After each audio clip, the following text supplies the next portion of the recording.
झुमुक झुमुक बजली पड़ी पायन तू चौकाय काय सांगिंदे रानी जीव करली साय साय काय सांगिंदे रानी जीव करली साय साय महू मंद के पिवलो महा लागली झाय झाय महू मंद के पिवलो महा लागली झाय झाय काय सांगिंदे रानी जीव करली साय साय काय सांगिंदे रानी जीव करली साय साय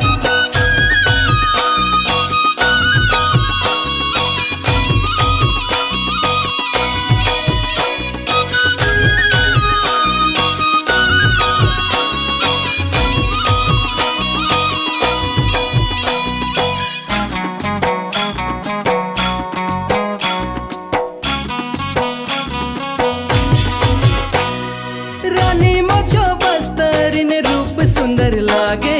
दखुन तुके बैहाले माया तू चौकाजे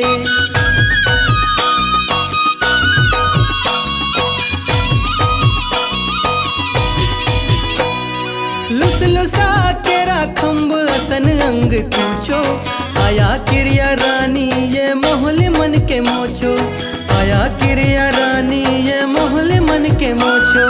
दखल तुके कितरोए मन निया घाय रानी तुके फेर फेर दखुक मके भाई काय सांगिंदे रानी जीव करली साय साय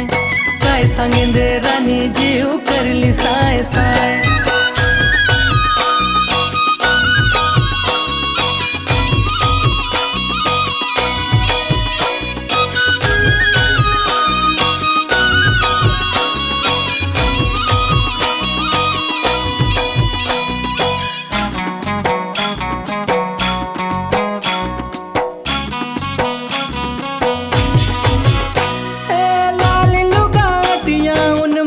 टुकना बाहुन काय रसिया हिंद से तू ये कनिया लचकाउन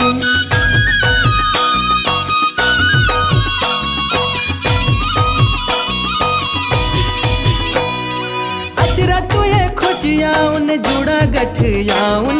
मन के तू ये नीलिस रोसो काजर अंजयाउन मन के तू ये नीलिस रोसो काजर अंजयाउन मन चो कलप डाह के मैं कसन मंढाए बिन दियारी फटाका फुटली ढाय ढाय काय सांगिंदे रानी जीव करली साय साय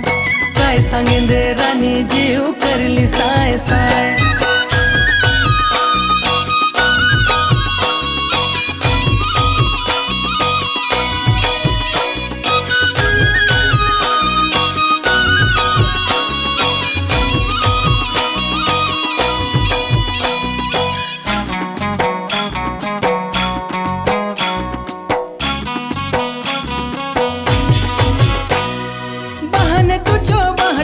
सो मन के नीली मोचो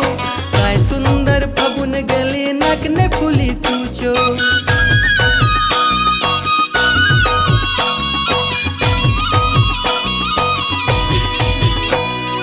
रुपया एठी लुड़की माला पिंडलो सिंगार तूचो दहका मोचो डोले बाली दकुन गोदना तूचो दहका मोचो डोले बाली दकुन गोदना तूचो तूचो असन रूप सुंदरी कहाँ पाऊँ आय रानी तुके राख लो बिगर छांडू नुहाय काय सांगिंदे रानी जीव करली साय साय काय सांगिंदे रानी जीव करली साय साय झुमुक झुमुक बजली पड़ी पायन तू चौकाय झुमुक झुमुक बजली पड़ी पायन तू चौकाय काय सांगिंदे रानी जीव करली साय साय काय सांगिंदे रानी जीव करली साय साय महू मंद के पिवलो महा लागली झाय झाय महू मंद के पिवलो महा लागली झाय झाय काय सांगिंदे रानी जीव करली साय साय काय सांगिंदे रानी जीव करली साय साय काय सांगिंदे रानी जीव करली साय साय